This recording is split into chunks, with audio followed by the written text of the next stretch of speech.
अस्सलाम वालेकुम वरहमतुल्लाहि वबरकातुहू। दोस्तों, 1980 से पहले मस्जिद नबवी के अंदर रोज़ा रसूल के करीब जाकर गाड़ियाँ रुका करती थीं और ज़ायरीन यहाँ पर दरूद सलाम पढ़ा करते थे।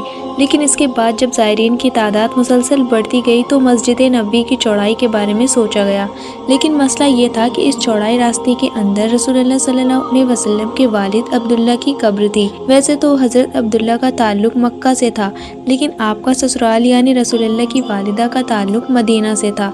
हज़रत बीबी आमिना का ताल्लुक क्योंकि मदीना से था तो इस हिसाब से रसूलुल्लाह का ननिहाल था, जबकि ददिहाल मक्का के अंदर मौजूद था। अपनी वफ़ात के वक्त वो मदीना के अंदर यानी अपने ससुराल के अंदर मौजूद थे और बहुत ही कम उम्र के अंदर तकरीबन 18 से 20 साल की उम्र के अंदर आपका इंतकाल हो गया और इसी जगह पर आपकी कब्र बना दी गई। 1980 के दौरान पहली मर्तबा आपकी कब्र खुदने का फैसला किया गया ताकि आपको जन्नतुल बकी के अंदर शिफ्ट किया जा सके और इस वक्त तक आपकी वफ़ात को तकरीबन 1400 साल गुजर चुके थे। हज़रत अब्दुल्ला इस कायनात की अजीम तरीन हस्ती नबी पाक के वालिद और इंतहाई काबिल एहतराम हस्ती हैं। लिहाजा किसी भी आम शख्स का गौर करने की बजाय नस्ल दर नस्ल रोज़े रसूल की सफाई करने वाले लोगों को, जो कि हज़रत बिलाल हबशी की नस्ल से हैं, इन्हें कहा गया कि वो कब्र कुशाई की शुरुआत करें। लिहाजा ऐसा ही किया गया। लेकिन इस दौरान जो मंजर देखा गया वो इंतहाई हैरान करने वाला था और किसी को उम्मीद नहीं थी कि 1400 साल गुजरने के बाद वो कब्र से एक शख्स की लाश को ऐसे जिंदा निकालता देखेंगे जैसे अभी इनका इंतकाल हुआ हो। 1400 साल गुजरने के बाद भी हज़रत अब्दुल्ला की लाश, आपका जिस्म बिल्कुल सही सलामत था। आप कफन के अंदर लिपटे थे, जिस्म पर गोश्त मौजूद था और जिस्म पर बाल और नाखून तक सलामत थे और एक अजीब सी खुशबू हर किसी ने कब्र के पास से महसूस की। उन खुशनसीब लोगों के अंदर मौजूद कई लोग जो कि इस कब्र खुदने के वक्त वहाँ पर मौजूद थे, कई लोग आज भी जिंदा हैं और इस वाक़या के गवाह हैं। इन लोगों ने अपनी आंखों से दोबारा तदफीन का मंजर देखा और उस दौर के अंदर कैमरा तो मौजूद था लेकिन उसका इस्तेमाल आम नहीं हुआ था, लिहाजा उस मंजर को कैमरा के अंदर मौजूद नहीं किया जा सका। बहुत से उलमा इकराम और फ़िरक़ों के अंदर आज तक हज़रत अब्दुल्ला समेत आपके भाई अबू तालिब और आपके वालिद अब्दुल मुत्तलिब यानी हुज़ूर सल्लल्लाहु अलैहि वसल्लम के दादा के ईमान पर बहस की जाती है कि जब अल्लाह के रसूल ने उन तक दीन इस्लाम की दावत पहुंचाई नहीं या वो इससे पहले इंतकाल कर गए तो उनका क़यामत के दिन हिसाब किस बेस पर होगा। क्या उनकी मौत ईमान पर थी या फिर कुफ्र पर।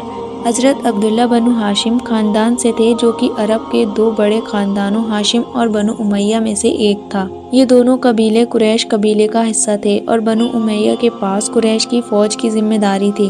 तो बनु हाशिम मजहबी तौर पर सबसे मोहतरम थे क्योंकि वो काबा के मुतवल्ली थे।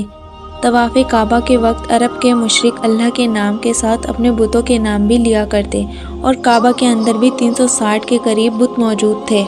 रसूलुल्लाह की ऐलान नबूवत से पहले तक जो दीन इन हस्तियों पर पहुंचाया गया था और मौजूदा हालात के अंदर वो इस पर जितना अमल कर सकते थे उन लोगों ने किया और अल्लाह ताला क़यामत के दिन हर इंसान से उसके हालात और उसकी हैसियत के मुताबिक सवाल करेगा।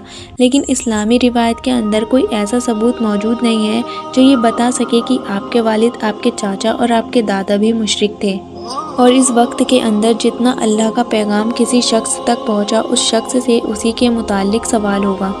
मिसाल के तौर पर हर शख्स से सबसे पहले कब्र के अंदर नमाज के मुतालिक सवाल होगा, लेकिन नमाज तो रसूलुल्लाह की उम्मत पर फ़र्ज़ की गई है। तो जो शख्स हज़रत इब्राहीम, हज़रत मूसा और हज़रत ईसा के दौर के अंदर पैदा हुआ उससे नमाज का सवाल तो नहीं होगा। उस शख्स से वही कुछ पूछा जाएगा, उसी चीज़ का हिसाब होगा जो कि दीन इस तक पहुँचाया गया। अरब के लोगों में तारीख़ के एतबार से हज़रत इस्माईल अलैहिस्सलाम के बाद यानी तकरीबन 4000 साल पहले से किसी पैगंबर को नहीं भेजा गया था और इसी वजह से ये आहिस्ता आहिस्ता दीन से भटकने लगे। कुरान करीम में उस ज़माने को जिसके अंदर किसी पैगंबर या रसूल को एक लंबे अरसे के लिए ना भेजा जाए, इसको दीन फितरत कहते हैं। यही ज़माना रसूलुल्लाह के ऐलान नबूवत से पहले आपके घर वालों यानी आपके दादा, आपके वालिद, आपके चाचा वगैरह ने भी पाया था। सूरह यासीन आयत नंबर 3 के अंदर अल्लाह फरमाता है, जिसका मफ़हूम है कि मोहम्मद हमने आपको कुरान देकर इस कौम की तरफ भेजा जिसकी तरफ दावत हक़ नहीं पहुँची थी ताकि आप इनको डर सुनाएं। इस आयत मुबारका में वाज़ेह तौर पर अरब के लोगों का दीन फितरत पर होना साबित है, लेकिन इस दावे के बाद जिसने इनकार किया वो काफिर कहलाएगा। سورہ بنی اسرائیل آیت نمبر 15 کے اندر دین فطرت کے لوگوں کے لیے اللہ کا حکم ہے کہ ہم کسی قوم کو تب تک عذاب نہیں دیں گے جب تک کہ ان کے اندر کسی رسول کو نہ بھیج دیں، یعنی جن کے پاس پیغمبر نہیں بھیجا گیا تو وہ عذاب کے حقدار نہیں ہوں گے۔ لہٰذا آپ کے والد والدہ اور آپ کے گھر کے لوگ اس تمام آزمائش اور امتحان سے آزاد ہیں۔ صحیح مسلم میں ایک حدیث ہے جس کے اندر بیان ہوتا ہے کہ اللہ کے رسول صلی اللہ علیہ وسلم کے پاس ایک شخص آیا اور آپ سے سوال کیا کہ اللہ کے رسول، میرے والد وفات پا چکے ہیں، وہ اس وقت کہاں ہیں؟ آپ رسول اللہ صلی اللہ علیہ وسلم نے جواب دیا کہ وہ آگ میں ہیں، یعنی جہنم میں ہیں۔ یہ سن کر وہ شخص غمگین ہو کر جانے لگا تو آپ نے اسے اپنے پاس بلایا اور فرمایا کہ تیرا والد اور میرے والد دونوں جہنم کے اندر ہیں، یعنی آگ میں ہیں۔ اس حدیث مبارکہ کی وجہ سے بہت سے لوگوں نے اس کا یہ مطلب نکالا کہ رسول اللہ صلی اللہ علیہ وسلم نے اپنے والد کو معاذ اللہ جہنم کنفرم کیا، جبکہ حقیقت کچھ اور ہے۔ اس حدیث کے اندر عربی کے اندر والد کے لیے استعمال کیا جانے والا لفظ والد کی بجائے عربی کا لفظ استعمال کیا گیا ہے، لیکن یہاں پر آپ اپنے چاچا ابو لہب کا ذکر کر رہے تھے جو کہ ہمیشہ آپ کا دشمن رہا۔ عربی زبان کے اندر چاچا کو بھی باپ کی طرح بولا جاتا ہے، لیکن جہاں پر خاص طور پر والد کا لفظ ہے وہاں پر اس سے مراد صرف والد لیا جاتا ہے، یعنی بایولوجیکل فادر۔